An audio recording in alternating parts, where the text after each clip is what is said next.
All right, now let's hit the theme music. I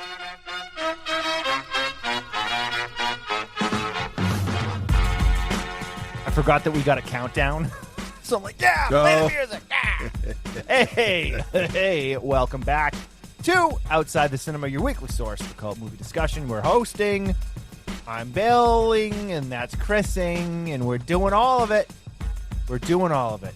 Hopefully everything will work properly this week. I can see already that I'm at 77% uploaded, and Chris is at 0. So, no, I'm at it's going. 9. It's there it is, 9. Shooting up. I got 35. All right, that's fine. As long as it's doing something. Welcome back to the show. I think it just had to do all of that. Let me write the file so I can add to it, and blah blah blah. Either way, because we'll get there. I don't know. Hang on, are we live on Twitch? I can never tell. Yes, we are. Good. All right, let me turn the volume off on that. All right. Right. There we go. Nope. I just wanted to. There it goes. There it goes. Anyway, welcome back to the show, everybody. This week we are doing 2 older style cult films. One of them I was really interested to see. I actually had just discovered it, and that is a film called Targets from 1969, starring the legendary Boris Karloff. A film I had never even heard of for some reason. I don't know why. I hadn't either. But it's got an older Boris Karloff. It's not his final film, but it's definitely towards the end of his career. But it's no, I thought I read that it was his final film. Well, I think there was stuff that was released after this. Oh, maybe but I think this was the final thing he filmed. Maybe. Because I remember it saying it came out a little bit before he died. Okay, or maybe it was just the last thing that was released before. What do I know? Could be. It's a Karloff last. Yeah. Either way, it's Boris Karloff, and it's not the Boris Karloff you've all known, playing essentially himself in a role. So we're going to talk about that, and then we're also going to talk about another film that is the opposite of last. It's considered by a lot of people first, a film called Eyes of Fire, which is kind of looked at as one of the first or the quintessential American folk horror movie. Which should be interesting to talk about for, 10 minutes. That's fine. It's fine, right? I'm going to take a nice hot shower after this and go to work. Speaking of taking a hot shower, oh, God, man. So I'm going to blow up Scott's spot here. Well, not really blowing up Scott's spot, but like Scott's spot? That sounds like a new segment for him. Scott's spot with Reverend Scott. Great. I know, Give him more time on the show. Yeah, right. You can start opening and closing the show. So I was texting with him yesterday, and I told him, listen, you're going to probably want to talk about this on your segment, and then I can kind of go off. And I don't think I can hold it off for another week. I watched that Texas Chainsaw Massacre movie they put on Netflix. Oh, yeah. Man. I'm just gonna say this, and this is all I'm gonna say. The only good one was part 2. The original's amazing. What are you talking about? The original is just a woman screaming for an hour. It is not. I watched it recently, it's boring. You're boring. I like the remake, not so much the original. I understand the original. I appreciate it. I used to like it, but I think I've moved past it now. That's fair. I love the original. I think it's the perfect example of a grindhouse horror movie. Oh, I can't argue that, but I don't think in compared to all of the rest of the trilogy, the rest of the series, there's only one that I think stands out above the rest as something you could even watch on its own. You can watch part 2 without having seen the first one. Part 2 they took it a completely different direction. But part 2 is like the Gremlins 2 of chainsaw movies. It's insane. Did you watch this new one? Oh, of course. Okay, you did watch it. Okay. Of course. I'm going to be honest, man. I was real fucking angry watching this movie. Oh, I wasn't angry. I was angry. I don't get it. I don't get angry at movies anymore. I found that, and I'm not making fun of anybody either. Or anything. That's the thing is normally, man, I will let shit roll off. And here's the thing. I started watching this, and I tried to let it roll off, and I was very much like, Bill. Yes, Bill? This film is not made for you. I can understand that, Bill. Thank you for sharing, but I'm right on board with you. And so I'm watching it, full well knowing that this is not a Texas Chainsaw Massacre movie that's made for someone like me, who is a critical lover of the original and also fan of the deeper digging when it comes to horror films and cinema in general. Not made for me. This is, as I'm watching it, I'm like, okay, this is lowest common denominator, slasher fare with an agenda. The last how many Chainsaw movies have been that, though? Everything since the reimagining. No, like everything since the reimagining. If you run through the series, I think, as I said before, I believe the original is the classic. I like the second one a lot for what it is. I think it's completely different. Texas Chainsaw 3, Leatherface was a cash grab in on the slasher craze of the time period, and it's fine for what it is for that time period. It's just like any other number of slasher movies from the mid to late 80s. Then there was The Next Generation, which I will give them props for trying to do something different. But you know what? What? You know what? I've only watched that once. I'm going to watch it tonight. Go ahead. Be my guest. Good luck with it. I'm going to watch Next Generation. I know I fucking hated it. It's not but very good. I'm a different person now. And I understand after watching God knows how many different people talking about horror movies. I'm really curious to see like how I see this how I see it as a viewer now. Right. Because I'll tell you when we get to it with this new one, I'll tell you what I was expecting to see and then was disappointed not to see. Fair. So yeah, Next Generation. I have some appreciation for what they tried to do. It's a fucking mess. The only reason anyone even talks about that movie is because Renee Zellweger and Matthew McConaughey are in it. Like, right. That's the only reason it even gets any type of love. And was Vigo in part 3? Is that the one where they had the hammer set up so the grandfather could knock them out automatically? Yes. Okay. Yes. So I'm keeping track in my head, which is good. I still then know where I am. go to the big budget remake was the next one, I believe, which I thought was good. I thought they did a good job with it, with paying homage to the original, but not just paying fan service to it. Go ahead. I was going to say, I get really insulted by fan service stuff now, which will come into play when I talk about the new one. Because if you're doing it for a good reason, okay, I'm cool with it. But if you're just doing it just so you can say, hey, oh, no, well, we called back to the original using such and such. Okay. Yeah. Now what do you want to say? Yeah. Well, I fucking forget now. Is that the rule? Of course I have to let you interrupt me, otherwise you don't remember what you're going to say. Because whenever I can continue to finish what I'm saying. Don't you know me by now? I do. Clearly. And I know the answer to that question. So. Oh. No, what I wanted to see that I didn't get out of this was I haven't even gotten to this one yet. Well, you asked me what it was. I told you I'd tell you when we get there. And then you wanted me to say it now. Well, I thought you were going to talk about what I was talking about. I haven't even gotten. I got like 3 unnamed sequels to get through still. All right, well, let's go. All right. Then there was the prequel that they did, right? Yes. And then where they trick you into thinking it's one kid, but it's another. Right, yeah. And then wasn't there one other random like? There was with Daddario. Yeah, I don't even think I watched that one. That one I actually kind of liked. Okay. I didn't watch that one. I can check it out, but I didn't watch it. Which brings us now to this new one, which is just called Texas Chainsaw Massacre. It was made and released on Netflix. I don't know if it was made by Netflix, but it was released directly to Netflix.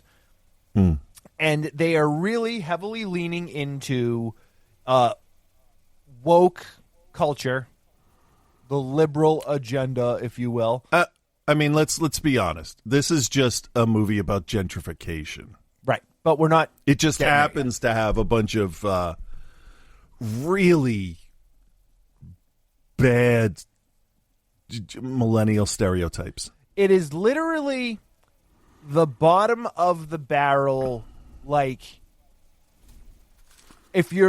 so my biggest issue with this film comes from the filmmakers, and whether it's the director, the writers, Fede Alvarez, whoever is like, he's got their hands on what they're trying to do here and what they're trying to say here, is that they really just fucking didn't know who they were making this movie for. Like, I think they thought they knew they were making it for Gen Zers, but then in the process of making a film for Gen Zers, then go on to insult and make fun of all of the Gen Z stuff, the woke culture, the liberal agenda, whatever you want to call it. And that's the thing, is like, I'm a liberal. Like, I get, like, I'm on board with in general with all of these things. But like, they just like didn't know who they were making it for. They were like, well, let's lean into this so kids will love it. See, now I'm gonna disagree with you on that, because I don't think, and I've thought about this for a while, actually. I don't think that you want to introduce your main characters that you're trying to appeal to as basically, I mean, white colonizers, for lack of a better term, just to get that straight, out there as fast as possible.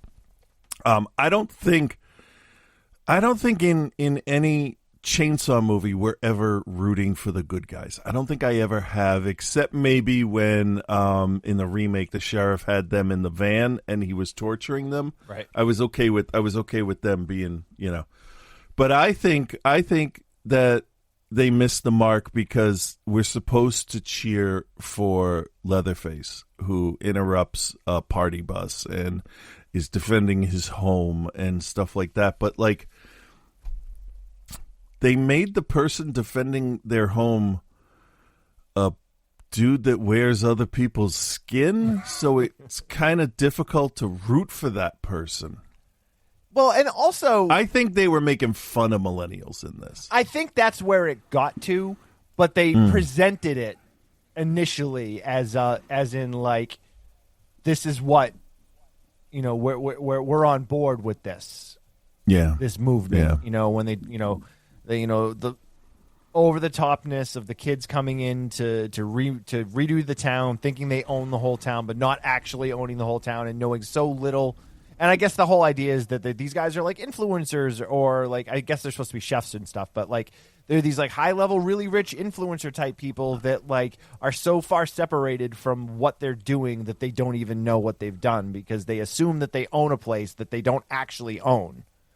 Yeah, but I mean, they were told that it was all set. So Correct. That's really like the real estate agent. I mean, I was going to say the humans, but yeah, we'll say that. The humans are the bad guys.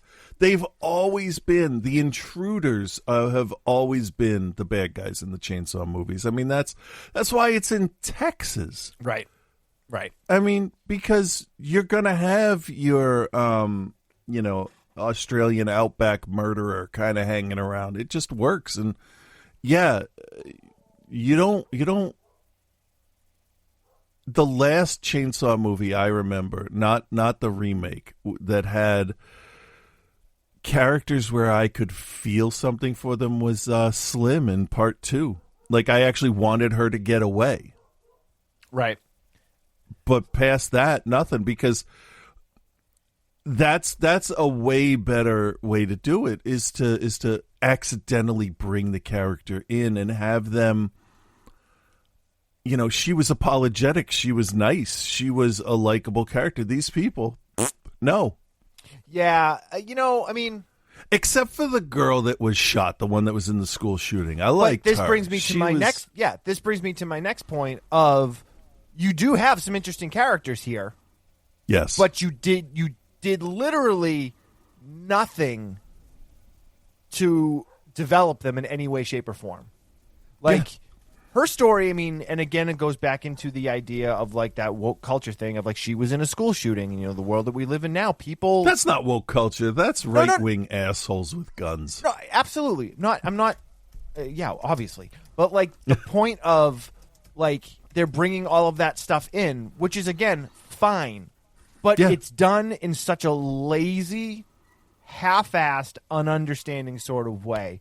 Like, Yeah. And again, I know we're jumping all around. And you guys, if you haven't seen this, I'm sorry. Maybe go watch it. Because here's the thing. It only runs an hour and 20 minutes with 12 minutes of credits. So you can bang it out real quick. That's another fucking problem. Like, it's so friggin' short. Not that I wanted it to be longer because it was bad. But you know what?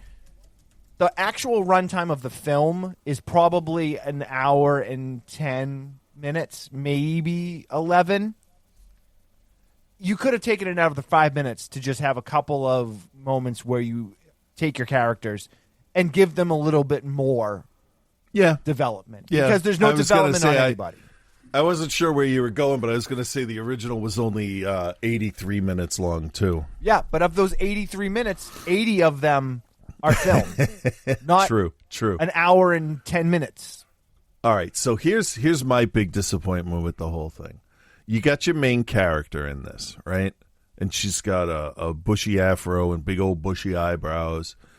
Why is she not Franklin's niece from the original? She looks just like him. She does. And I can tell you why. That would have been a little more like, oh, this is the town where my family lost blah blah blah. We're gonna turn a negative into a positive. Yeah, my Uncle Franklin is where he disappeared or whatever. Yeah, so my dickhead Uncle Franklin, who's a fucking asshole and a crybaby in a wheelchair, was killed by a dude in a chainsaw because I guess he couldn't run fast enough. But it's just so everything. Oh, I'm just gonna go right by that. Everything in it is just so lazy. And so just like, I don't feel like putting any time into this, so we're just going to do this. Like, there was an interview with one of the filmmakers. It was like, we really wanted to be able to live off of, and build off of what the universe was built with the original film. And I'm going to go on record right now, too. I am not a fan of picking and choosing canon to follow. Like, what was the fucking Halloween movie where it was like, we're gonna take it from the midway point of the second film and then ignore all of this other stuff, and then we're gonna do, you know what I mean? Like, I'm not a fan of picking and choosing what canon you want to follow up on. So I'm okay with picking it up from a certain point.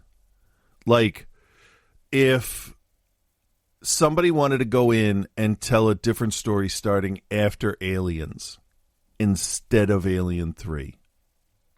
Yeah, okay, let's do that because Hicks and Newt shouldn't be dead. I'm fine with that.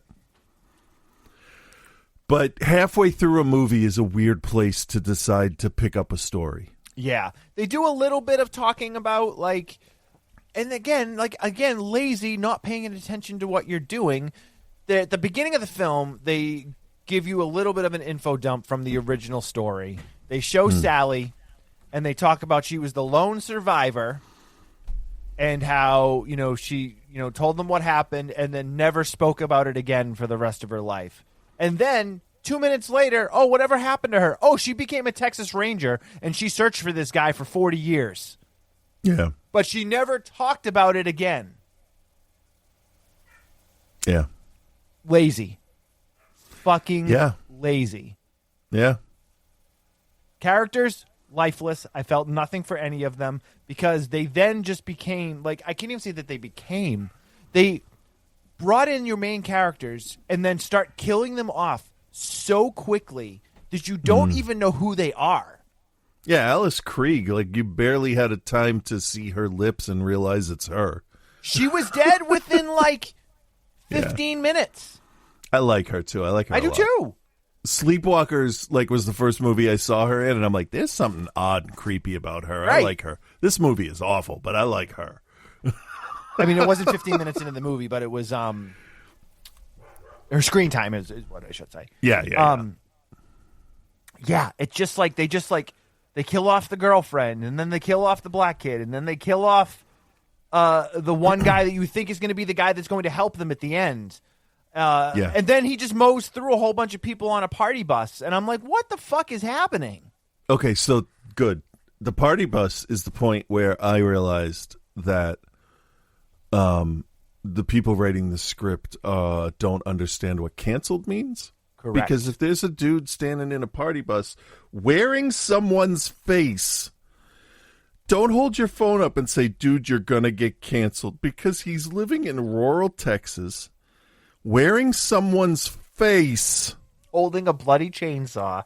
Pretty sure canceling. And also, don't you have to be famous to get canceled? I can't just walk into the woods and point to a fucking squirrel and go, dude, you're canceled. And then it means nothing. Like it's such a moment of just like complete dipshitosity of the filmmakers to be like, oh yeah, well we'll make, because they're trying to do it as a joke, but like it doesn't come off. What would have been funny, I think, is if instead of "you'll be canceled," right, as he's advancing on them, somebody should yell out, dude, social distancing, and then just chainsaw and the party bus music. That would have been funny to me. No, but instead, he holds the phone up and says, bro, you try anything and you're going to be canceled. And then they do the shot of the phone and all of the people, is this real? I want to go there. Yo, shit looks fake as shit. Like, you don't understand. Like, whoever you are as a filmmaker, you don't understand the culture. So here's the thing. Don't fucking try to do it. Yeah. Don't do it. Yeah, they did it. They did it okay in the 2016 Ghostbusters when they filmed the ghost in the subway, and then the entire internet commenting on it on YouTube was like, "Yeah, that's fake. That's real. That's a real thing." Josh Gutierrez in the chat says that all he really wanted was some good gore, and he thought that it delivered on that. I will say this: it does deliver on the gore. It absolutely does. It is a blood-soaked misadventure. But it's just, I can't get over how lazy it was. I cannot, like, that's the thing that I can't get past, and how angry I was watching it. And then, like, they did things like, they showed the girl, excuse me, too many Pepsis. They showed the girl with the I don't know what that sentence means. With the guy from Texas, like, he's showing him, like, showing her how to load and unload a machine gun. Yeah. Which then never even comes into play. Like, yeah. I fucking hated it. Like, I hated it. Oh yeah, no, it's bad. I watched it. I don't. If I watch something and I don't like it, I've just got to the point where I'm like, all right, well, we'll just finish it. I'm not saying anything about anybody and the way they react to movies, but this is me personally, where I'm at the point now where if I don't like it, I just. Whatever. Yeah. You know? I mean, but we're podcasters, and you need to be salacious. And I will say that this might be one of the worst fucking horror films I've ever seen. That's a heavy statement coming from this show. Yeah, it is. Modern. How about we say modern horror? Okay, yeah, modern, most.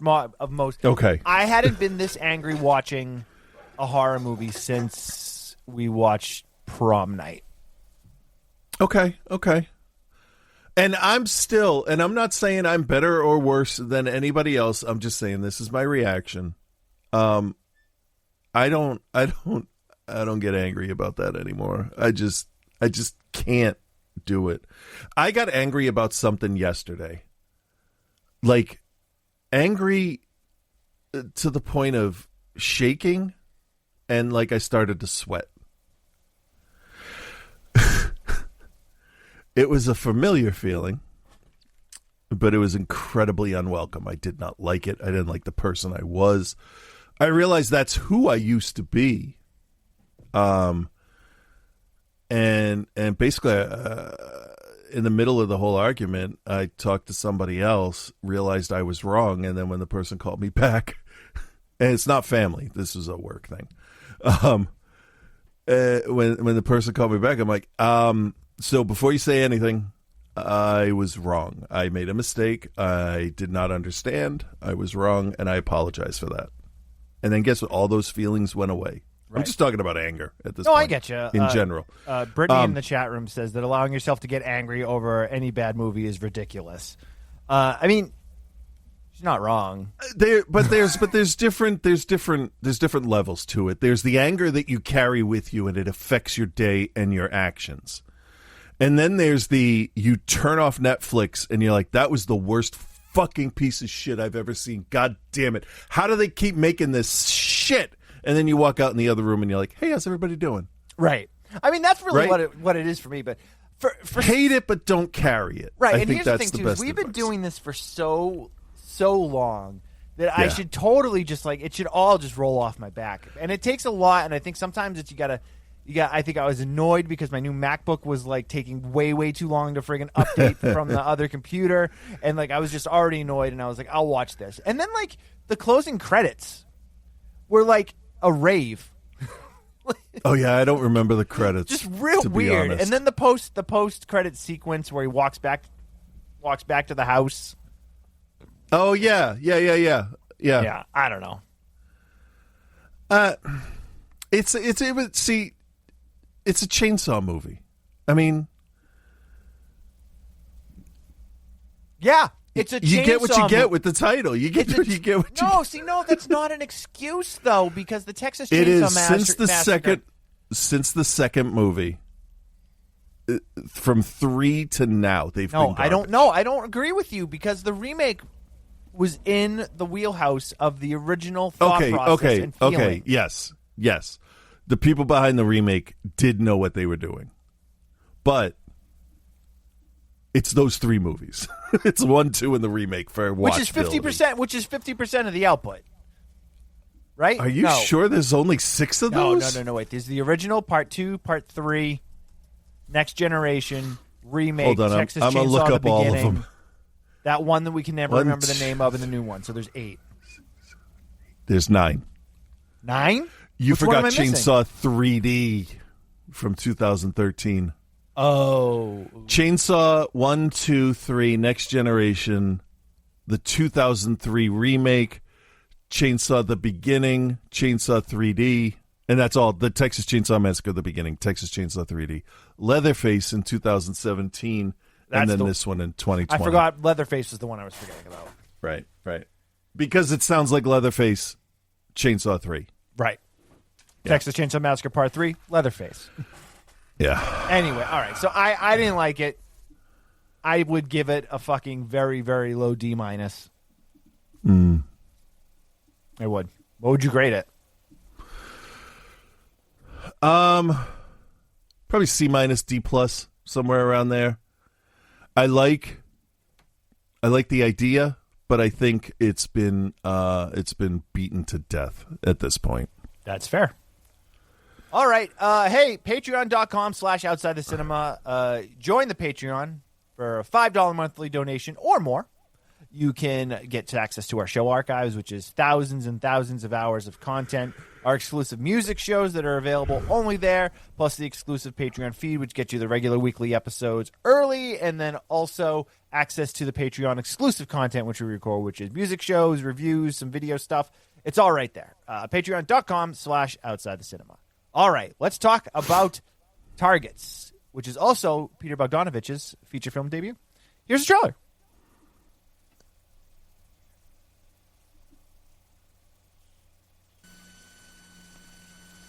We thank you for the food we're about to receive. In the Lord's name, amen. Amen. A typical American family at dinner. Mom and Dad, their beautiful daughter-in-law, and their only son, Joe, a homicidal maniac. Harry! What are you doing? How's your dad? It's okay. Here you go. Thanks a lot. What you hunting this time? I'm gonna shoot some pigs. Targets, a movie about a war inside a man's head.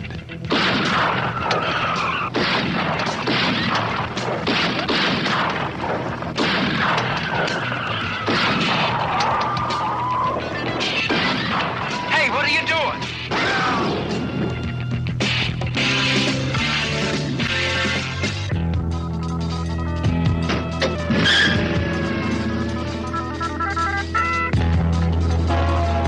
Peter Bogdanovich, the director of The Last Picture Show, takes you for a roller coaster ride through the canyons of a disturbed mind in Targets. Stay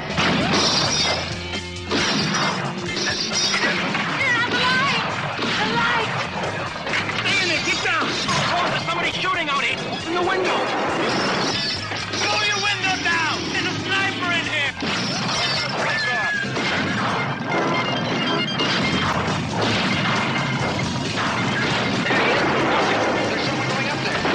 What turns an all-American boy into an all-American killer?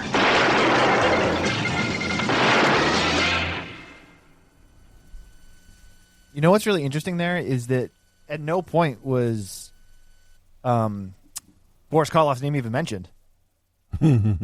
Also, I think that was every gunshot in the whole movie. I don't know. There was a lot of gunshots in this movie. There were, but me that was a wrong. lot of gunshots in the trailer. I do appreciate the music by Captain Geach and the Shrimp Shack Shooters for the background music of that trailer.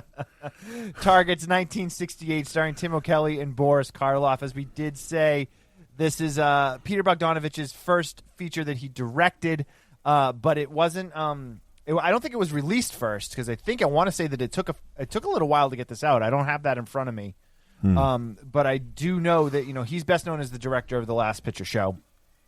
He also did Paper Moon, Saint Jack, and a couple other films. He's obviously a very well renowned filmmaker. But this this is an interesting film because I'd never heard. It's not interesting because I never heard of it, but like.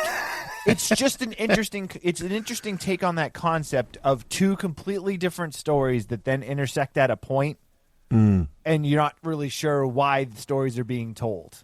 Right. Which is pretty. I mean, it's become common now. At the time period, it wasn't necessarily as common as it is now. But Tim O'Kelly plays Bobby, Boris Karloff plays Byron, Arthur Peterson, Monty Landis, Nancy Hoysh, and then Peter Bogdanovich also is in it, plays Sammy.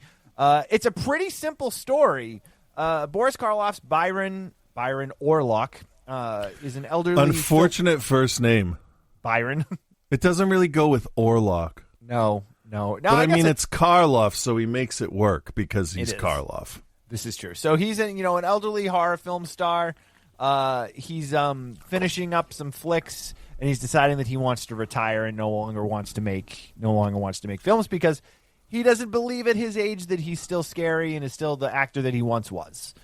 So he wants to move back home to England and just, finish out his years just, relaxing and chilling. But he's got one more personal appearance that he needs to make. He doesn't want to do it, but, he gets talked into doing it by his director and the publicist and all those people. Then on the other side of the story, we have Bobby Thompson, who is he was a Vietnam vet, right? That's what it was.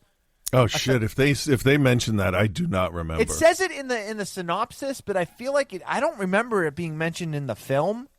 It definitely didn't play a part past maybe his introduction, if they mentioned it at all. Yeah, so if you go to the synopsis, elderly horror film star while making a personal appearance at a drive-in theater confronts a psychotic Vietnam veteran who has turned into a mass murdering sniper. I'm going to sound real dumb here. What were the years of the Vietnam War? Late 60s into the 70s, I want to say. Right. So if this film was filmed in 1968... yeah. No, that would be... prior to the war, right? Vietnam War ran, honestly, from 55 to 75. Remember, the French went in first and couldn't win. And then we had to go in. So let's see when we entered. The Gulf of Tonkin was in 64 when a destroyer got into a battle with a Vietnam craft. Yeah. So mid-60s. So I guess it's possible. Yeah, but he wasn't injured or anything, but his tour could have been over if he was one of the first ones to go. Right? So yeah. And to go along what you were saying earlier, by the time this film was made from November to December of 1967, 80-year-old Boris Karloff was in very poor health, suffering from emphysema along with rheumatoid arthritis, and only had half of one lung. That's ridiculous. Had half of one lung and trooper. Spent the time between takes in a wheelchair with an oxygen mask on. He Yeah. also wore braces on both legs and had difficulty standing or walking without his cane. The weakness in never his legs noticed. is visible in some scenes. Fortunately, Karloff lived long enough to view the completed film as well as enjoy the well-deserved accolades he received from the performance. He was good. He was. He I does a mean- great job in it. It goes without saying. Yeah. You know. Yeah. So one of the other pieces of trivia that I found interesting was that Roger Corman told Peter Bogdanovich he could make any film he wanted to with two conditions. He had to use stock footage from the film The Terror, and he had to hire Boris Karloff for 2 days. Karloff was under contract and owed Corman those 2 days. Karloff was so impressed with the script that he refused to pay for any shooting time over the contracted 2 days. He worked for a total of 5 days on the movie. So we got this. So again, we could thank Roger Corman for another one. But so basically, you have Bobby, who we meet, and he just seems a little weird at first. We see him out shooting guns with his dad. His dad's a little weird to him and kind of mean to him, but we know there's something boiling under, but we don't really know what. His interactions at the house, he comes home to the house with the parents, and he kind of skulks around the living room looking at stuff, and nobody knows that he's there. Yeah, it gives the viewer the idea that he's broken into their home, and that's not the case. Definitely the feel that's given, for sure. Yeah. So we know he's a little weird. But so they keep pumping up this. Orlock is going to be appearing at the drive-in, the grand reopening of the drive-in theater. And we kind of keep going back and forth between the two storylines. So Bobby goes to the gun shop one day, and he gets some stuff to shoot with his dad. And then he comes home, and he's got the wife or girlfriend, and she comes into the room in the morning and says something to him, and he just takes out a gun and just shoots her. Just shoots her. Yeah. His mom I comes told you to running. let me sleep. Bang. No, not even. No, I know. No, just shoots her. Yeah. And then the mother comes into the room, and he shoots her. Yeah. Then he shoots the grocery delivery boy. I guess that's what we're doing now. We're just shooting everybody. And there's no, change in his demeanor. He doesn't say anything. And it's even more interesting to think about this because this was 1968 this was released. So, it's a pretty weird feel. Yeah. Pretty weird because feel. It's pretty like people don't go through movie style changes where they turn into, bully Peter Parker and they change their hair and their clothes and shit. No, he just woke up and chose chaos and went with it. Yeah, there's no change because he's already been that person. He's just waiting for the moment to act. Yeah, and we're definitely given a cue that, he's planned it because he leaves a note that says, hey, listen, killed my wife, I killed my mother, and I killed somebody else. More people are going to die. See ya. Yeah. So he goes out on... and this is... Sorry. Not to mention the trunk full of guns. Yes. So many fucking guns. Yeah, he's been, he's been planning. He's so he also stops, been buying a lot. Yeah, so it's alluded to that he's just he's railing out against his father, he's he's had it. His father's been bad to him his whole life. That whole spiel. So he goes to the gun shop and buys a bunch more guns and charges all the ammo to his dad. And then he climbs to the top of a water tower. Now this is where the film was inspired by real life because there was the real life water tower shooting.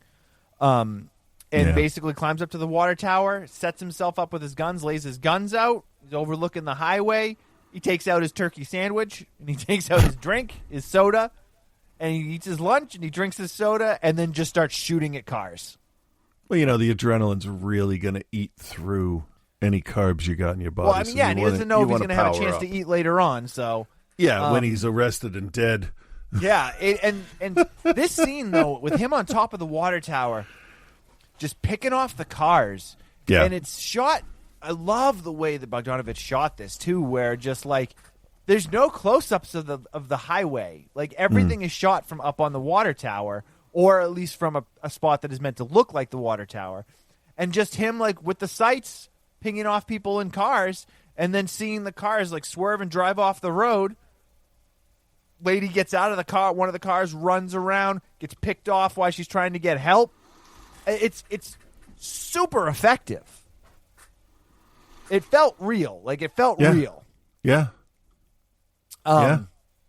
Meanwhile, we're still seeing Boris Karloff making his way to the drive-in, and now he's shot, not Boris Karloff, but now Bobby has shot, I don't know, a half dozen people or more.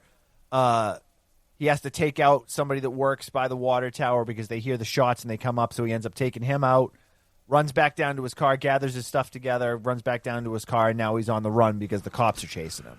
Yeah. And now this is where our stories intersect. He makes his way into the drive-in, sets himself up behind the screen, and just then, waits for it to get dark, waits for the movie to start, and then starts picking off people in the drive-in, which is a horrifying experience because the noise of the film is going, covering the shots, and then there's this great part where like people are just starting to like realize what's going on, and they're like, "There's a sniper, there's somebody up there shooting. Shut all your lights off, get down," like listening to the people trying to help at one another, and then seeing those people get picked off by like these shots. Super effective. Like I was really impressed with it. Mm-hmm. And then Boris Karloff arrives. Yeah. And they realize shit has gone bad. He's already there, but like they realize shit has gone bad, and he takes it upon himself to basically be the guy that's got, he's like, fuck this. I got half a lung. I got no good legs. If I die, I die. And he just basically goes out there. But the timing is, like we see in the movie, it's because they're watching the Terra. Boris Karloff is walking across the screen, and then he's walking towards Bobby. And Bobby looks up and sees him on the screen and looks out and sees him walking towards him and just gets super disorientated. That makes sense. That's good. If he's in some kind of weird fugue state or something, like that would definitely fuck with his reality. That's good. And that's kind of like, that's the film. It's not long. There's not a deep story to it. No, but, I mean, what you want to see is Karloff. Karloff was a cocksucker. There's a movie reference for people that don't know. Anyway, so you really want Karloff to come out on top. Because his whole thing is, I'm not making any more movies because look at this shit. And he's pointing at newspaper articles about shootings, mass shootings. And I'm like, fuck. All right, so this is topical. Just what I wanted. I sent you a text that said, hey, I know, hey, man, Bill, I know. how about, because of the news, no war and no kids getting shot. And Bill's like, sure, we'll watch, what was that other movie we watched? Eyes of Fire. Eyes I had of already Fire. picked the movies for the week. That's why. No, Eyes of Fire, and I'm like, all right, that's that's cool. That's supernatural. And then the other one is, hey, let's do one about a mass shooting. I know, man. I'm sorry. But it wasn't. No. My whole thing was like the entire my whole news day is just like video of dead children. So like there were no dead children in this, so I was okay with that because like. This I could actually be like, oh, the DC sniper, the Beltway sniper, the this sniper, the that sniper, the bell tower. Like it's enough outside of the reality I'm dealing with now where it didn't matter. Right. I promise, blaxploitation next week. I promise. No, that's fine. That's fine. I'm good. I'm good as long as no Serbian film, no dead kids. We're good. But Serbian film's so ridiculous when you sit and think about it. Anyway, yeah, you want to see him succeed. His point is people aren't afraid of the monster anymore. And I love the fact that he walks up to see this guy because he's like, all right, this is what everybody is so afraid of. I want to see what it is. And I love that. It shows that he's just like a brave badass or an idiot. Yeah. Or both. Yeah. Yeah, but then, the resolution for his character is great. I loved it. It was believable. The way his thought process went the whole time. Yeah, for sure. That was really nice. It's funny how earlier when I was pissed off about Texas Chainsaw Massacre, how I was like, oh, there's not enough character development, and there's really not much character development in this either. But like when you present it in the right way, it's okay. Oh, you can totally have a movie with no character development as long as you have well-written characters. Right, and these are well-written characters. Yeah. The character of Bobby, the whole time, there's something kind of weird going on with him, and like the fact that he sees Orlok early in the film, because he was working across the street from the gun shop, and he goes home. He's like, "Oh, I saw Byron Orlok today." And they're like, "Oh, wow, that must have been neat." They're like, "Yeah," and then he ends up seeing him again at the end of the movie. So it's all pretty interesting, I think. Yeah. So I don't know. I think we should grade. All right. Chris, do you recommend, and what is your grade for 1968's Targets?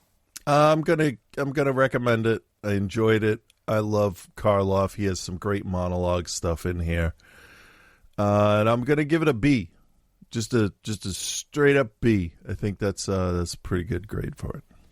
Yeah, I'm recommending it also. I really enjoyed it. I'm not like a Bogdanovich like completist or anything. Like I've seen the hits. But I do like his stuff. I like his stuff. I like the way that he frames stuff. I love the way that this is shot in general, how everything is shot in almost like a very rough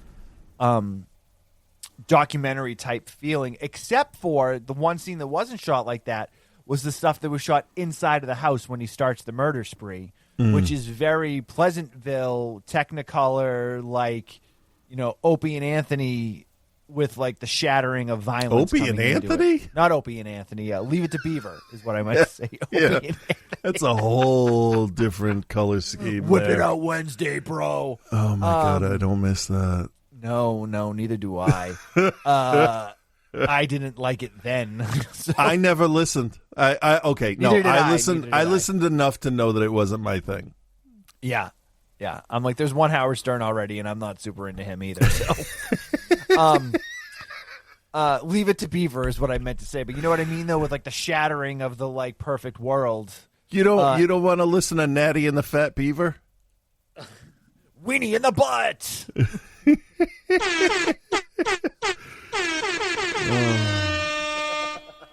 Coming up next, it's Cuckoo and Cocoa Puffs. Manic Monkey for your Monday morning drive. Do you remember when we were? That's fun to say. Monday morning drive. Do you remember when we were the afternoon drive of podcasts? We used to. This is throwing way back. So if you're a listener that's been with us for a while, you'll remember this. But like there was a bunch of those like hoity-toity like genre film podcasts that used to be like, oh yeah, outside the cinema. They're just like the fucking Howard Stern of cinema review podcasts. By the way, all of those podcasts, none of them are no longer. Did people say that? Did you hide that shit from me? I don't remember that. I don't know, man. It was just kind of like, it wasn't like a lot. There was a couple specific people who I still think are fucking pieces of shit because of it. Oh, well, we have met a lot of pieces of shit on this show. This is true. And a lot of great people that still listen. More great people than pieces of shit. That is for sure. Yes, but who's easier to remember? Whatever. Those guys are the Howard Stern to Cinema podcast. What? Doesn't even make any sense. Tall and insanely successful and rich, even though everybody says they hate them. That's fine. That doesn't make any sense. Now show me your tits. No, I'm Tuesday. This. I loved it. It's Tuesday. Really Titty Tuesdays. All right, that's fine. Mammary Monday. I get it. It could be any day. The T in OTC stands for titties. Outside titty movies. Outside titty cinema. Yeah. See, it doesn't work because it's titty movies, not titty cinema. Well, I don't know. No, titty cinema. Whatever. It doesn't matter. I like this movie. I liked it. I like the way it was shot. I thought Boris Karloff, and knowing his poor health at the time, it's even more impressive. I thought it was great. I'm going to give it a B+ to one up you. Okay, I didn't think that's something we were doing, but that's a thing. Now. You didn't know? You didn't know? Oh, you hated it? I hated it 1/2 grade more than you. Well, maybe I gave it a B+ +1/4. Now show me those titties. No, I loved it. You can watch it. It's currently on. What the heck did we watch on Showtime? I don't fucking know. You sent me a link. Yeah, it's on Showtime, and it's also, I think you can get it on YouTube, I think, also. So, before we go into the next one, real quick, I just want to give a shout-out. Happy birthday. It was on March 12th They were born in 1972. The debut of the best, that would be Gigan. Gigan is the same age I am, and you want to know the really weird part? This is strange to me. So Gigan from my childhood has always been my favorite because he's on my shirt. He's always been my favorite Godzilla villain. But his movie debuted in Japan in 1972 on March 12th. I was born in 72, but my kids were born on March 12th. That's weird, isn't it? Oh, wait, no, sorry. I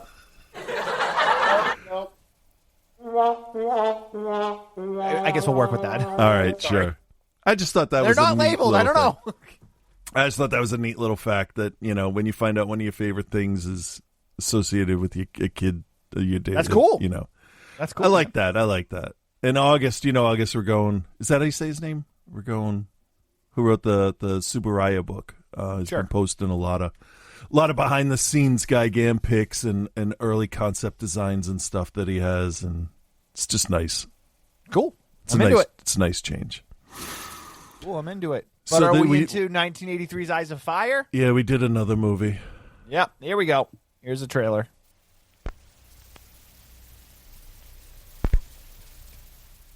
What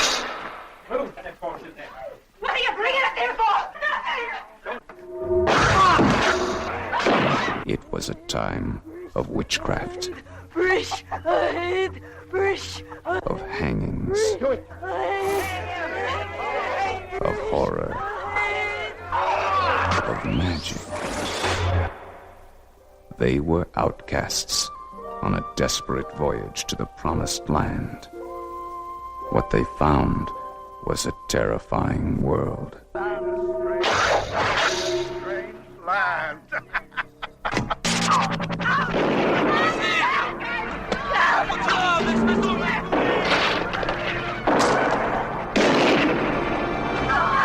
Lost in a forest far from home, in a valley none would enter.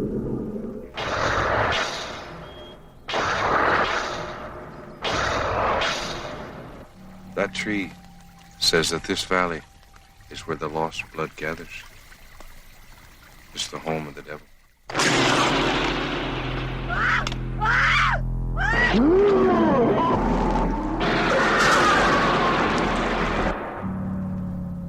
The secret is sleeping in the trees.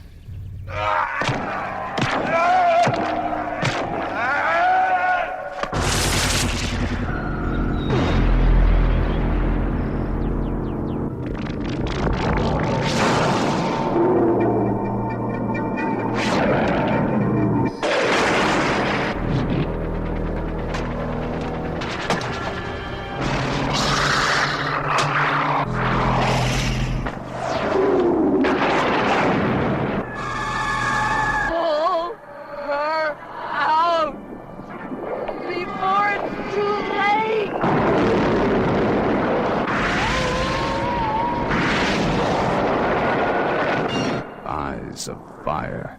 The secret is sleeping in the trees. They definitely took any action or anything that could be perceived as action from that film and put it into that trailer. Yeah. 1983 Eyes of Fire. So if you are a Shudder user in the United States, they released that really, really long folk horror documentary a few months back. And they released added a bunch of folk horror films to the service around the time of it. One of them was Eyes of Fire. I had heard of Eyes of Fire. I'd never actually seen it.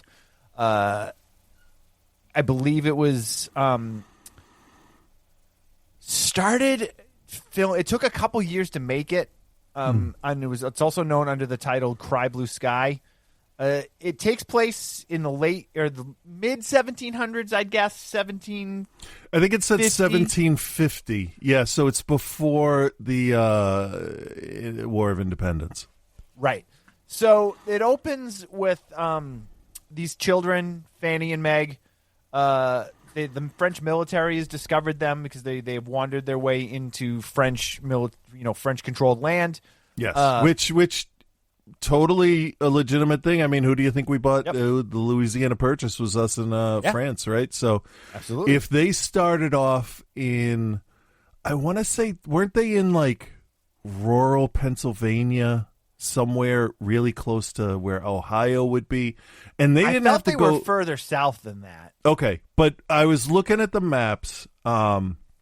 They did not have to go very far at all to get into French territory. Like maybe at most 50 miles, and they would have crossed over the border into French territory. Right. So, and they were going down the river too, so they were there was points where they could be really moving. Yeah, and what I really love is when stuff like that, like you can look at it historically and say, oh, okay, so now I know exactly where they are. I know what's going on, and I know where they're headed.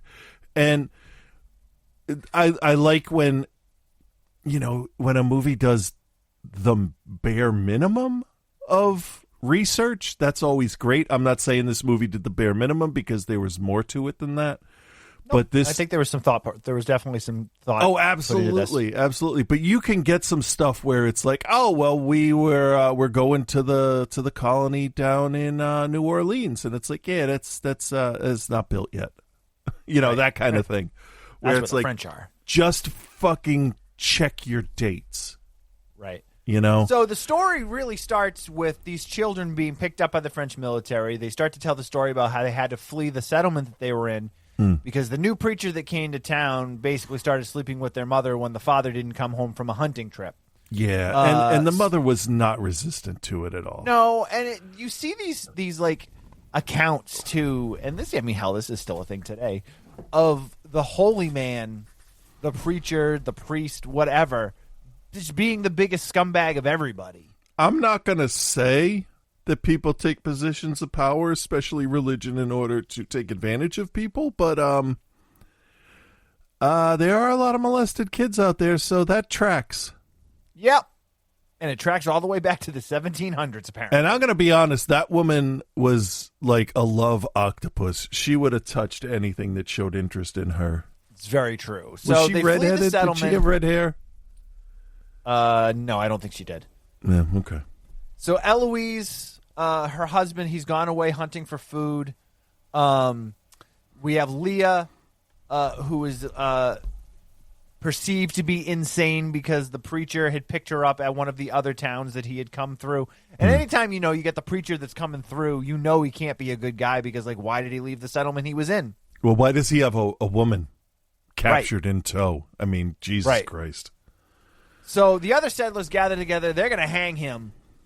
As well, they probably should have. Yeah. So they arrest him for adultery because you could get arrested for that back in the day. Puritan times, yeah. For sure. It was Religious all about your law. religion and your holiness.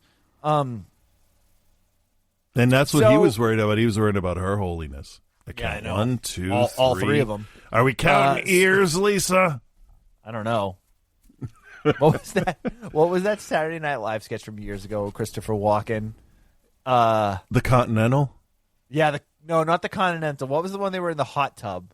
Oh. Will Ferrell was in it. Rachel yeah. Dratch. Yep. And they're like, yep. Do you know what that means? And he's like, the ear canal. Ugh. Musakai. Or whatever it was. So they're going to hang him. Only when they try to hang him, there's magic afoot. The noose breaks and he falls. They take control of the camp, and they take a few others with them. Yeah, the noose, the rope breaks because of the crazy woman having a fit on the floor. Like, who's casting a spell. Yeah, but we don't really get a whole lot on that. But they leave the camp. They bring a few others that were also on the preacher's side. It was Jewel and Margaret, I think, were the names. And then their young daughter, Kathleen. Yeah, Jewel was the husband.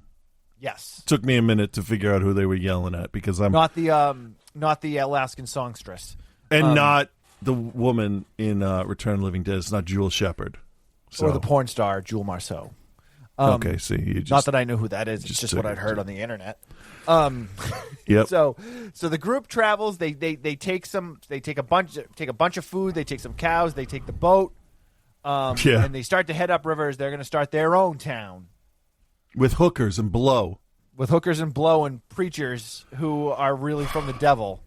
Yeah. So they're constantly watching, though, because they're under the threat of being attacked by the Native American tribes of the area. They end up getting ambushed at one point. A number of them don't survive the attack, but then Leah protects them because she uses her witchcraft to create wind to get them to move further downstream quicker. Yeah. So the remaining members that are alive, they are basically forced to abandon the boat because of the attack, and they let the boat go further downstream to try to fool the Native Americans. They set up dummies on it. Leave the dead bodies. Yeah.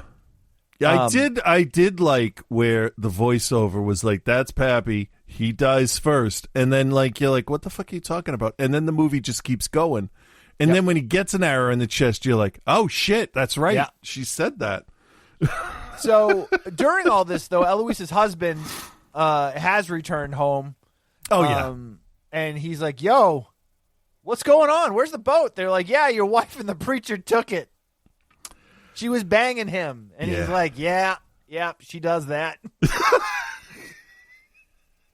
So he goes off after them. And when they're about to be killed by another group of Native Americans, he intervenes. He does some weird thing to make them laugh, and then kills them. So I don't know. And then from this point on, this movie gets just kind of convoluted in terms of what they're trying to tell with the story.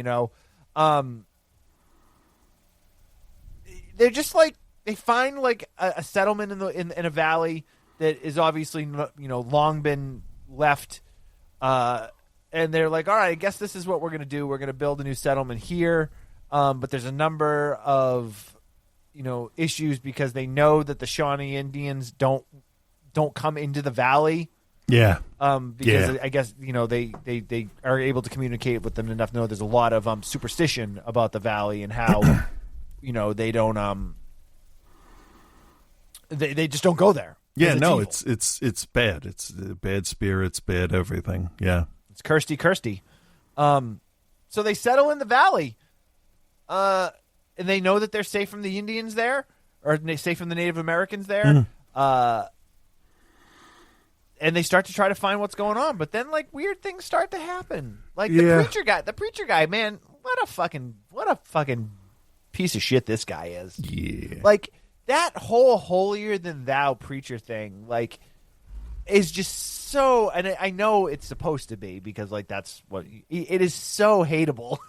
Yeah. Anytime anybody starts acting like they're better than you, it's just best to walk away from them. Because of God, too. That's the thing. It's I'm better than you because God looks down on me lightly. And it's well, no, you're lucky and you suck. No, he just took the right job. Right. That's it. It's a job. Yeah. Anybody can be a priest, as far as I know, if you say the right things. So I mean, he wanted the power. And to quote Dennis Reynolds, with the power comes the puss.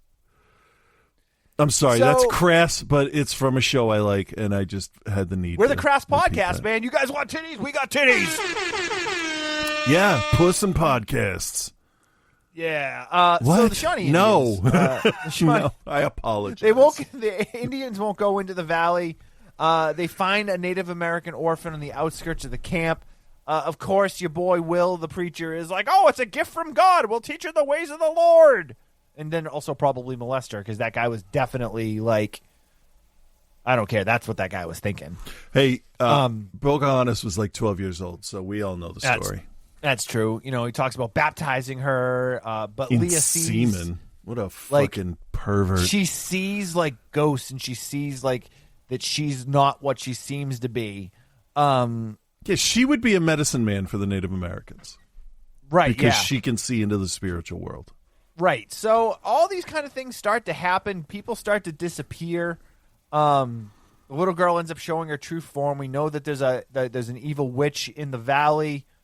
And basically, if you are a fan of the film The Witch, like this is like a very good precursor to something like that. Yeah, this is what would have inspired him, I think.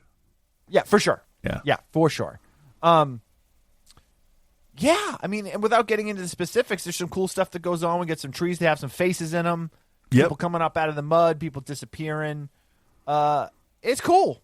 I mean, the monsters do look goofy, but they look better than I expected them to. And coming out of mud and water and stuff, that was that was effective, I thought. Little ridiculous looking. Kind of looked like a seaweed monster, but whatever. Yeah, but at the same time, though, it really, I thought, worked for what it was. Yeah. Oh, yeah. Yeah. I'm not saying it wasn't, effective or well done. It's just what it reminded me of. So let me ask you this, Chris. Do you like folk horror stuff like this in general? I don't remember how you felt about The Witch. So I will give it a shot. Yeah, I've watched The Witch, The Lighthouse. He did something else, right? What was the other thing he did? I don't remember. I know he's working on something else now too. He's got a Viking one going on now. I think he's got a Viking one going on. What's his name? I'm really interested. Eggers. Yep. Right, Eggers. Eggers, yeah. The Lighthouse, The Witch, The Northman. Oh, he's working on Nosferatu with Green Goblin. Yes. So yeah, I'm gonna watch all of his. I like his stuff. The Witch, I liked how. Yeah, I mean, I could go. We could. Yeah. Yes, I. That's do, all you need to say. I do like it, but not all of it. Like any other normal, movie watcher. It's got to grab me. I'll watch it because of what it is, but I may not finish it because it may not be good. So right. But I've watched a few of these folk horror films that Shudder put up, and this is the best of them so far. So okay. What are you talking? 80s or across the whole genre? Across the whole genre. I watched one from the 70s that they made in England, and then obviously we've seen I feel like Wake and Fright is kind of in that. Not, I mean, it's not supernatural in any way, but the folk life. Yeah, stuff. I mean, thriller, maybe drama, but definitely it's definitely a folk. Yeah, I get you. I get you. So, how do you feel being a guy that is not a God believer? It doesn't factor into my movie watching at all.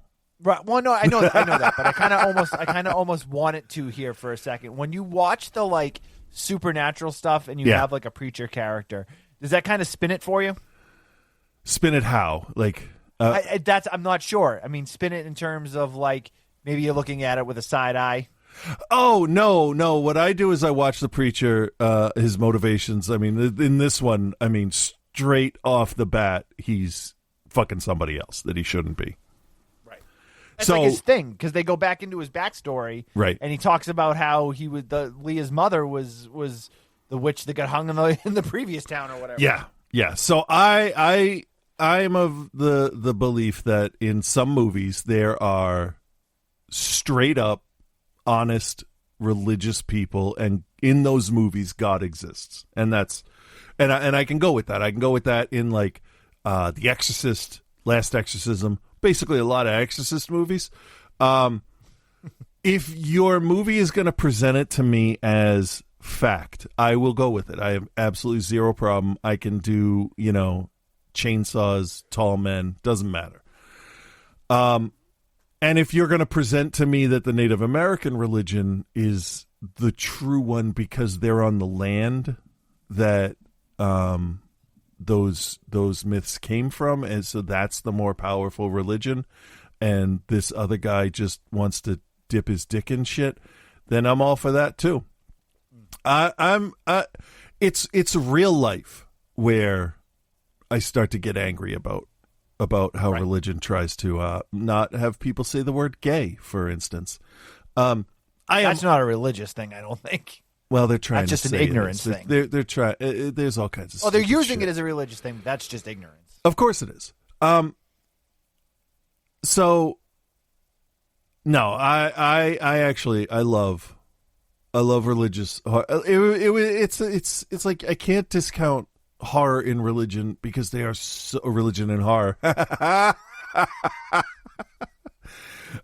Because they're so intertwined. I mean, the first things we learn to fear as Christian children is the devil. So we're getting horror movies in church, right? Yeah. So, but if you can tell me a compelling story, fine. I love the prophecy. I thought that was crazy. It was great. And in this one, the preacher is a total piece of shit, and he's, as far as I can see, not a religious man. He's in it for the benefits, and I'm into that too. Religion is a great playground for writing new stories. So I don't discount that part. When it tries to tell me or my gay children what they need to do with their life, then it can fuck right off. Right. So there's my stand on religion in movies. Okay. Now, because then I'd have to get rid of Dawn of the Dead, because they say when there's no more room in hell. And how do I know that's not an actual fact? Right? Oh, you're right. So now let me say this part too before we grade it. The Native American. I know. I always say. I'm so used to saying the word Indian. I'm trying so hard to be PC. The Native American. That's what system, matters. You know, it's so funny because the Native American belief system in this is they know that the valley is cursed. Right. So, like, does it really have anything to do with God? Because their belief system is something completely different than what the Catholic belief system is. Right, and that's where religion in movies starts to bug me, because I knew this is where we were going. When you call witches Satanists, or a Native American refers to an evil spirit as the devil, those are Christian constructs. So either the Native American is attempting to warn them in a language or using terminology they would understand, or we're supposed to believe these are Christian Native Americans. Right, which there was not many of. Well, there were probably at least not at some. First. Yeah. Not at first. I mean, until they forced it on everybody, there weren't many. Then there was many. Yeah. Yeah. But I don't like it when you mix stuff up. Like, you can't have a Japanese character who lived their whole life in Japan, just descendant of only Japanese parents, worry about having their heart weighed by Osiris when they die. Right. It just doesn't make sense. No, it does. No. Good. I'm glad we're in agreement. So, Chris, do you recommend, and what is your grade for Eyes of Fire? I'm gonna recommend it, but I'm gonna give it a B-, not a B+ or anything. It was enjoyable, but I think the narration was either completely unnecessary or underused. If that makes sense. Either really go all in on it and explain like this crazy witch woman's behavior from your point of view, because that could be interesting, but don't give me a little bit of narration, then 20 minutes later a little bit more, and then like near the very end of the movie give me a little bit more. I totally forgot it was there. It was as jarring later in the movie as Tarantino's narration in Hateful Eight. Yeah. Like, where the fuck is this coming from? I agree with you on that. But other than that, I think it was a decent representation of mental illness, which is what her condition could have been perceived as, even though she was actually magic. But how there were some people that would treat her nicely, but mostly people would just be like, "Oh, she's possessed." Right. And nobody wants to try, even the preacher. Nobody wants to give a shit about anybody that makes other people uncomfortable. Back to don't say gay. And I think that's about the best I can do. There you go. All right. So, I'm going to recommend it also. It's a little slow in parts. And although the trailer makes it seem like there's a lot of action, there really is not that much. But it's interesting, and I did really enjoy the like combination of like the Native American beliefs with the kind of false god stuff that's going on with the preacher man, and then also like the father who's just like trying to save his kids, and there's a lot of interesting stuff going on. Do I wish it was presented a little bit neater and a little bit more concise? Yeah, I think so. So I'm going to give it I'm going to give it a B- also. Okay. It's good. It's not great, but if you're into the folk horror thing or religious horror movies, then yeah, I think you should give it a shot. I think you might enjoy it quite a bit.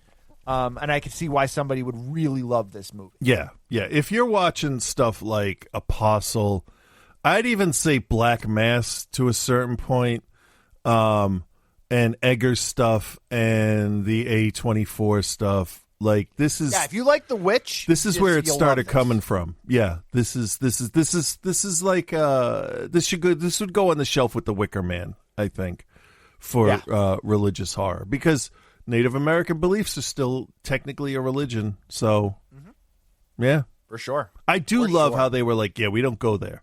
Like all Native American movies, it basically ends up, we don't go there. White people say, well, we're fucking gonna go there. Right. Every time. Even Pet Sematary, it's not great, but the remake deals a little bit more with the Wendigo and the presence in the woods and stuff. That's got folk horror elements too. For sure. Yeah. For sure. That documentary, what's the documentary? I can't even think of what it's called. Dark and... It's on Shudder, and I wish I had it in front of me, and I don't. But it's like a 4-hour. I know we talked about it a little bit, but it's like a 4-hour folk horror documentary on Shudder. It's not the best I've ever seen. It's no Survival of the Film Freaks. Not much. Let's be honest. True. It's really not.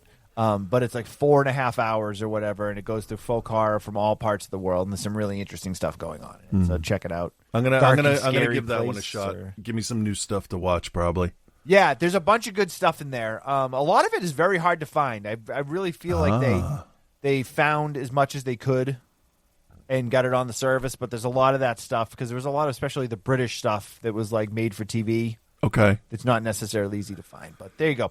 You can watch Eyes of Fire on Shudder also. So, all right. So this week, our good friend Joe, we made him watch Leprechaun Back to the Hood, and let's see how he fared. Oh, this poor guy. No, poor dude. Well, hello, Bill. Hello, Chris, and hello, OTC Nation. It's your boy Joe here, and boy, this week feels a little bit like last week, but I'm sure we'll have nothing to do with last week because Bill made me watch Leprechaun Back to the Hood. All right, two things here before I even start the movie. One, this is the last Leppy movie that Warwick Davis was in. So as bad as they've been, I can't help but feel like the last two are going to be even worse. Because, let's face it, Warwick Davis has charisma and makes things fun just by being there. I didn't know he didn't do the last ones. Or Swoggle, as he goes by now, as he big times his way from indie locker room to indie locker room, will be, well, it'll probably be awful.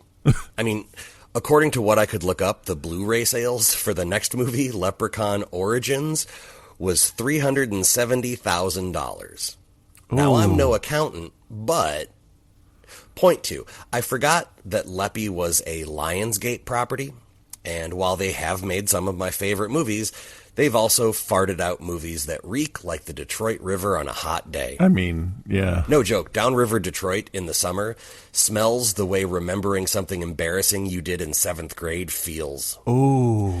If you're a fan of the Linda Blair film Savage Streets, like I am, you'll notice that this movie is filmed in the exact same location. Like multiple same locations. Almost to the point of distraction, for multiple reasons. First, the introduction and exposition here goes by so fucking fast that you'd think it was made by a hyperactive 13-year-old who was raised on nothing but sugary drinks and MTV. In the span of 10 minutes, they basically try to set up who all these people are, their motivations, their relationships with each other, and the problems they all face. Like, seriously, they don't stay on one thing for more than 30 seconds. And there's like 7 lead characters here. But yeah, Savage Streets locations. Most notably the bridge going over the LA River on the south side just past downtown. Okay, yeah. Like, I wouldn't say it's the most dangerous part of LA, but in case you're ever there, just treat every stop sign and red light as a suggestion unless you want to donate your car the easy way. So Leppy was in the hood. A priest was using Leppy's gold to build a community youth center in the hood where presumably they'll, take breakdancing lessons. Yes. Yeah. Leppy wants his gold, but the priest defeats him with a simple vial of holy water. Cut to a year later, and in the lightning-fast ADHD first act, we see the same struggles every Hood movie touches on. Some people want to improve the Hood so everyone can prosper. Other people exploit that community for their own gain. And everybody is one or the other. Because we all know that human beings are really that simple, and only a small, teeny tiny small percentage of us lay in the massive expanse of gray area between the two moral poles. Yeah. I'll give it this so far. While it's obviously silly, low-budget, straight-to-video cheese, it is shot better, acted better, and is, I don't know, all around just, maybe it's my mood this week. It's better than Leppy in the Hood. Oh, and did I mention that I would have won last week's bet? There is absolutely zero connection to the first Leppy in the Hood. None whatsoever. Leppy in the Hood 1 and Leppy in the Hood 2 have as much in common as, I don't know, Friday the 13th Part 5 does with the Doctor Who 4-part series, The Seeds of Doom from 1977. The only link is that they're both fictional tales on your TV, and that's about it. Yeah. But we all know that's how Leppy movies roll, so there's no surprise. My biggest gripe so far is that I'm 35 minutes into this film, and Leppy has yet to show up since the opening 2-minute scene. We got a 6-minute montage of the cast spending all of Leppy's money they found. Not investing in revitalizing the Hood like they talked about in the beginning. Not completing the still incomplete youth presumably breakdancing center, not even spending that money in the goddamn Hood. They went to Rodeo Drive and gave their money to people who already have too much of it. At this point, if you're not rooting for Leppy, I got nothing for you. When Leppy does finally show up, it's to a character we've literally never seen to this point. They smoke a bong together, and Leppy then wanders down into the kitchen and raids the fridge. Oh, yeah. Fuck Blazing Saddles. Fuck Ghostbusters. Fuck Trading Places. This is the height of comedy. After the house party, we are back to all the stupid bullshit between all the characters, and Leppy is nowhere to be seen. I guess I can't really blame him, because this movie is so basic by the numbers bullshit that I'd be pretty hard to find too if I was in it. Like most Leppy movies here, the big bad here is that it's paced about as well as Jerry Lawler's heart. Too soon? Like, Jerry Lawler may have nearly died on live TV, but I'm dying here talking to all of you about this, so it's probably a wash. In a series of films noted for trying to be funny instead of scary, they finally got a laugh out of me here. Leppy is hanging onto the undercarriage of a lowrider. They try to get him off, so they make it bounce, and it's less about that and more about the sounds that Warwick Davis makes as the car is bouncing up and down that made me legit LOL. Okay. Allow me to wrap this up about as succinctly as the movie did. Yada, yada, yada, chase, bad jokes, gold, chase. She lobs, the main girl lobs Leppy into a furnace and he dies. Psych, no he didn't. Right. Oh wait, yeah. They push him off a building into wet concrete and now he's dead. Seriously, he got shot like 25 times, he got beaten to a pulp, he got set on fire, and a bunch of other shit, and all it took was a swan dive into some wet ready mix, and we're on with our day. Here's the thing. The good. Some of the jokes worked. There's some good-looking ladies here, and as always, Warwick Davis never disappoints. The bad. Oof. There's a lot of bad here, but I'm going to go with this is the last time we see Warwick Davis in a Leppy movie. Leppy, Back to the Hood, is going to get a, I don't know, C. Yeah.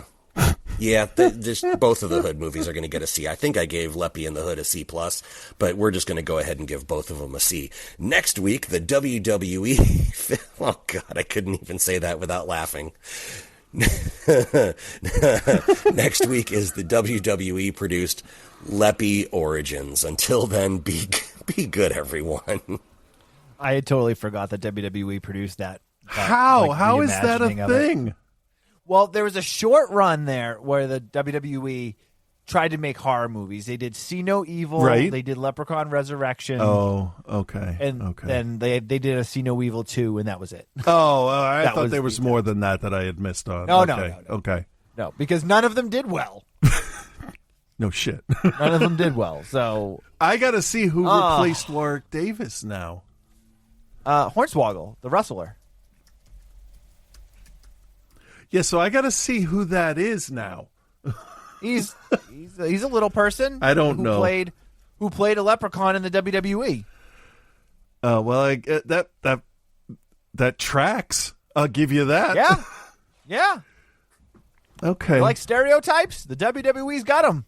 Dylan Mark Postl. Postl? P-O-S-T-L. It's from Oshkosh, Michigan. And the first thing is, what is Hornswoggle condition? What? Genetic disorder. Oh, it's just asking why is he appear the way he does. And it's the genetic condition that he has. So, okay. All right. Have you watched this Leprechaun with him in it? I did watch it. Okay, how is he as the Leprechaun? I just want a little bit of foreknowledge before I hear his review next week. Well, spoiler alert. Yeah. Probably not a spoiler, I'll say. They decided to go with a harder edge to this new Leprechaun movie. Did they have They Dark Knighted it. I was going to say, did Nolan's brother write this? Maybe. No. A guy who saw The Dark Knight wrote it. Yeah, but he saw Dark Knight Rises. Oops. Yeah. All right, speaking of Dark Knight Rises, here's Reverend Scott. Yeah, sure. Like, I still do get into new stuff, but my taste is so all over the place that I don't know. There's certain styles I don't like. Well, what do you like? Tell me what you do like. Well, let me tell you one thing I don't like, just to get that out of the way. Okay. Do you know the metal, the death metal that has a drum beat like a machine gun? Yes. Not a fan of that. So you're not a big deathcore fan.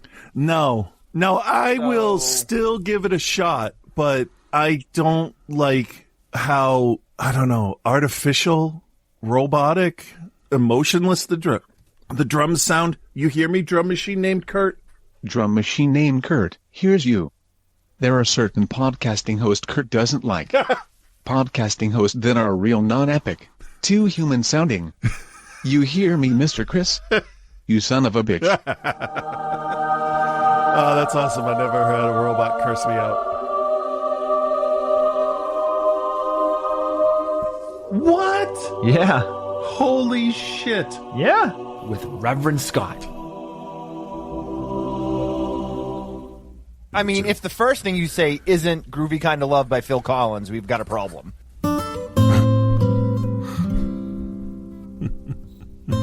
Groovy Kind of Love by Phil Collins. Hey there, Bill and Chris. This is Reverend Scott, and I have a dark and mysterious movie to talk about today that I watched. But before I tell you about that, I guess we have to talk about your reviews. The Thief and 5 Man Army. Although I wish we didn't have to. Oh, fuck. Hickory, dickory, tattery, tot. Hello there, Reverend Scott. I just knew you couldn't stay away the week of your holiday, could you, Lepke? Holiday, you say? Faith and Begorra, you're right. It's St. Patrick's Day. Gee, I guess you just forgot, and this is a huge coincidence. Anyway, Lepke, shouldn't you be bothering Joe instead? He's the one watching all the Leprechaun movies. Don't just expect me to do what you say like I'm your pawn. Besides, I'm real, not some fake leprechaun. Ultimately, this is Bill and Chris's show. You at least need to do what they say, and I'm sure they want you to leave, right, guys? He's a good guy. Like, he just has the best of intentions with everything. Yeah, he's just, somebody said to him, you got to have a personality that people remember. Oh, Christ. Can you guys just ask Lepke to stop interrupting my segment? I don't care if he's got a big pot of gold. It's time for him to make a change. Because he got rich doing it, so he's like, why the fuck am I going to change? Oh, poor Reverend Scott. Behind Bill and Chris you tried to hide. It's just too bad for you. They're both on my side. Okay, fine. Well, Lepke, did you hear the review of The Thief last week? The one about the man that wore a lot of gold every day? I have to say, I give that one an A. I think you're the only one that loved that movie, Lepke. You know what? That's great. If that's what you love, that's great. But you know what? You're wrong. I give that review a B. What about the 5-Man Army? Some sort of Italian spaghetti western abomination? We're talking like horses, adobe houses, and Adobe Illustrator also. I thought that review was pretty good. I give it a B+. What'd you think? As much as I like to tell you while we're taking turns, I refuse to watch anything involving Italians, spaghetti, or westerns. Well, then the movie I watched might be right up your alley, because I went opening weekend to your boy the movie theater and watched The Batman. When The Batman came out, I was like, I really want to see this. But then I saw the runtime and realized it's kind of like my penis. Even though it feels long, because it is long. That's right. This bad boy clocks in at 3 hours. And since apparently I'm the only one that saw this, I won't spoil anything. So do you remember when the Batman Begins movie came out and everyone was like, wow, such a dark and gritty version of Batman? Well, after seeing The Batman, that one kind of seems quaint. This one revolves around the actions of the Riddler and his legit, brutal, multiple murders. And while The Batman takes a lot of the best parts of Tim Burton's Batman and Christopher Nolan's Batman and combines them into something more akin to Batman the Animated Series Batman, there's one thing the previous movies never really did well for me, and that's making Batman the genius world's best detective that he really should be. There's no way The Batman did that, did it? Well, guess what? It did. Yeah, don't tell me you didn't do something and then go do it. Son of a bitch. There's dire consequences if you can't solve the constant series of complicated interwoven riddles, of which there's dozens throughout the film. Which is a lot. The Riddler was brought into modern times using social media to spread his terror between murders. Good. Which I can only assume is how you guys would do it if you were Batman villains. Because, you're on Spotify, you're on Apple Music, right. You're on Deezer, you're on Pod, whatever, and all these different places, Google Play, and then the stuff from Jumble overseas. And Ton of Nuts. Yeah. And Booger Bank. Booger Bank is my favorite. We're huge on Booger Bank. I was shocked at how I instantly accepted new actors in these classic roles, despite them being so much less traditional versions. Robert Pattinson looks right at home in the black suit, whether it was the one with the cape or the tie. Jeffrey Wright works amazingly well as Gordon. And this showcases very well how everyone on the police force, besides Gordon, barely tolerates Batman being at every crime scene, but they still allow it out of respect for Gordon, and quite frankly, their fear of Batman. Zoe Kravitz puts a more grounded feel on Catwoman, and I really love their version of the Penguin in this. I also heard Colin Farrell was in this movie, but I didn't see him. Maybe you can find him. Oh shit, can I? No, you cannot. Andy Serkis was a huge surprise as Alfred. Who would have guessed a guy known for playing a wide variety of different types of characters could play another different type of character? But I digress. The Batman ditches the campy, living comic book feel of some of the previous versions of Batman films for long, methodical shots with purpose. I love that scenes were given time to breathe and have impact. And this film feels very real, correct? It does, because it takes forever to do something. My only slight gripe is that I wasn't a big fan of the mask that they gave to the Riddler, and not really a big one for the Catwoman mask either. But really, that's just a minor gripe. So all that being said, I highly recommend seeing The Batman, and I give it an A. Whew, that was a long one. You still there, Lepke? I fell asleep while you were talking about that orphan in a mask that's rich. Anyway, I'm Lucky, and I'm out of this bitch. I better get going too, but make sure you tune in to the next Outside the Cinema when Chris talks about how smart he is for making me sign a contract agreeing to replace me on the show with a younger reverend after I get too old. Brilliant, because the kid gets too old, switch him out. Nobody gives a shit. Chris finally finds out that Bill is indeed capable of making a mistake. I've been known to do things incorrectly, so I'm really... The hell you say? And finally, Chris gaslights Bill into thinking it's a good thing that he just played another YouTube ad instead of the movie trailer he was trying to play for the 1,000th time in a row. Just once, can't things go right? No, and ruin our record? You do make a good point there. All right. All that and so many more records ruined. But until then, peace and love, guys.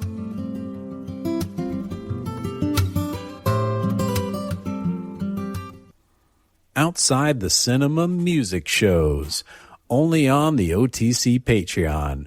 They're so good, it's deadly. You're beyond what average people consume for music. Yes, and it's killing me slowly from the inside. I'm going to go to the doctor one day and be like, I have this headache. And they'll be like, you have a tumor from listening to too much bad music. Booger Bank is my favorite. We're huge on Booger Bank. Did you see Batman? No. I have no desire to. I do. I find it very see strange. I just don't care. I've been complaining for a while that the movies never show him as a detective, and it really started to irk me when he got a fingerprint off of the shards of a bullet found in a brick in the Joker, the Heath Ledger Joker one there. That really pissed me off for some reason. Probably because it's not possible at all. Right. But to see him be a detective early on in his career, we finally have a younger Batman, which is nice because now we can tell, stories that last for a while. Right. That would be nice. I like this idea of the Riddler, although I really do want to see some like supernatural shit in Batman. I want to see Clayface. I want to see Killer Croc. I want to see the villains they haven't done yet. That's what I really want. All right, then. But I did see that the Riddler glasses that Paul Dano wore look exactly the same as Nigma's glasses that Jim Carrey wore. I thought that was really funny because one of them looks horrifically terrifying in that ancient gas mask and shit. And the other one was Jim Carrey wearing glasses. And I still don't care. Yeah. The question was, do you care? I don't ever do what I'm supposed to do. Thanks for hanging out, guys. Patreon.com/outsidethecinema is the website. $5 monthly donation gets you access to our massive show archive with thousands of hours of content. Plus, you get access to the Patreon feed, get you to the show early, and the exclusive shows that record that are released only there. We'll be back next week with 2 more film reviews. Feel free to watch us live on Twitch at twitch.tv/outsidethecinema. Thank you guys very much. Say goodbye, Chris. Goodbye.